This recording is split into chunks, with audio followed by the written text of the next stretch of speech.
Broncos.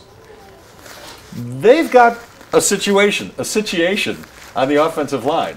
I think they're still trying to figure out who their starters are going to be. But in the meantime, there's no doubt. You have no doubt who the starters are going to be. No, there's no doubt they're trying to figure it out. I like the guy and I'm cheering for the guy.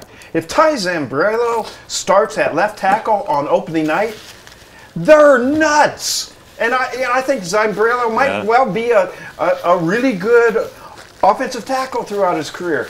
You do not make a rookie your starting left offensive tackle? That's crazy. You ain't the only one who feels that way. Okay. Right?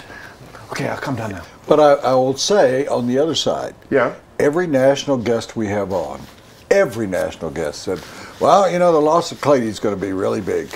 He was very average last year. No, I think he was below average last year. I'd still rather have him there instead of Zambrello. Okay, so you're saying, well, all right, well, sure, but I'm saying that Clady is not playing like he once was. He's not the same player he used to be. I don't know if Clady will play for this team again, to tell you the truth.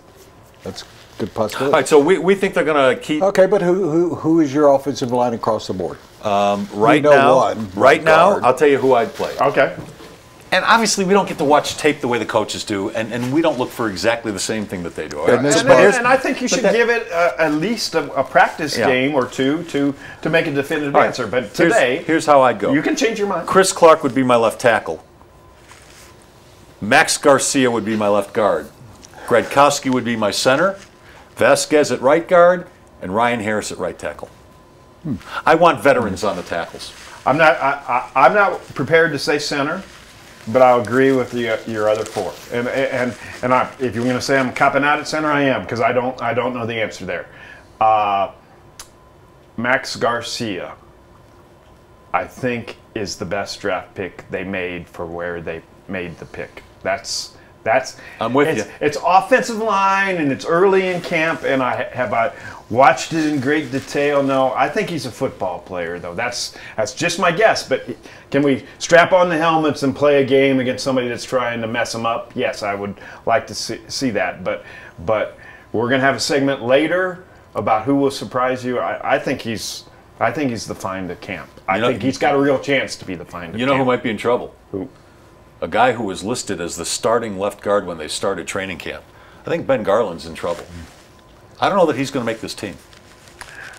I know that they have been really cheering for him, but it's a tough business. Everybody's cheering for him. No, Air Force kid, great kid, charitable. You don't think he's going to make the team? Are you un-American? I think are you a communist?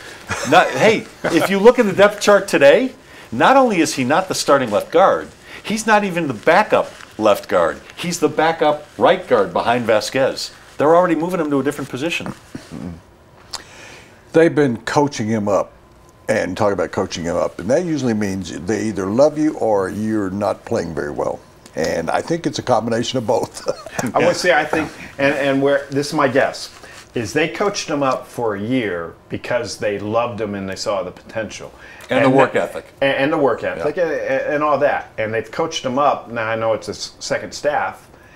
They've coached him up so long that their coaches are like, okay, we've invested all this time. We need to see it now. And now they're getting a little frustrated with him. Who are the 9 that you think will make the squad? If 9 offensive linemen will be there, who are they? Do you really have time? We have 1 minute for me to go through. Garland's going to make the team. They have invested too much time in him. I think that they'll keep 9. Did you say 9? Yeah. There's 10 that have a chance. I think if he doesn't start, Chris Clark won't make this team. Okay. How's that for a surprise? You don't think he's good insurance? I mean, he's proven to be good insurance in the past. They know he can play left tackle, they know he can play right tackle, and those are hard positions to fill. I just don't think they're very pleased with him. I mean, I think that they're searching for somebody else. I don't think they have the same feelings that you and I might have for him, or the previous coaching. Well, the previous coaching staff gave up on him last year, so I'm not sure if you're talking about names. Because there's 10 guys competing for 9 spots, as I see it. And one of the names we never hear is Shelley Smith. who we thought was going to get a shot to start at left guard. Have you heard Shelley Smith's name even mentioned during camp? I still think there's a signing left on the offensive line. That's that. And do I know who that's going to be? And am I gonna tell you it's Long? No, but or Evan Mathis, who's still out there? Yeah, I don't know, but I think there's still a signing left. And they should have. Never mind. I'm not even going to say the name. What? Oh, he plays for Buffalo. He's starting there. Yeah. Incognito? Oh, you think it should have picked up Incognito, who, by the way, is turning out to be the best offensive line that Buffalo has right now, according to Buffalo. There was never any doubt about his ability to play the game. It's do you have to put up with all the stuff do you where want that in the locker runs room? Everybody else out for the team. And so where I was hesitant, I would have brought him in last year because you're trying to make a Super Bowl run and because you knew in that staff, John Fox and his staff knew in their hearts that they didn't have the offensive line to make a serious Super Bowl run. So you bring him in, and then you see how he is, and then that's a rental. And if he was a good soldier, you keep him. Well, then that's what you ought to do with Jake Long. Okay. And see what it is. All right, that segment's sponsored by the Blake Street Tavern. They've got 3 bars under one roof, including the Underground Social, where you can play all those games downstairs. About 24,000 square feet up and down, 60 HD TVs all over all 3 bars. It's just a couple of blocks north of Coors Field, named Denver's best sports bar 3 years in a row by the Westward. It's the Blake Street Tavern. They're at 23rd and Blake.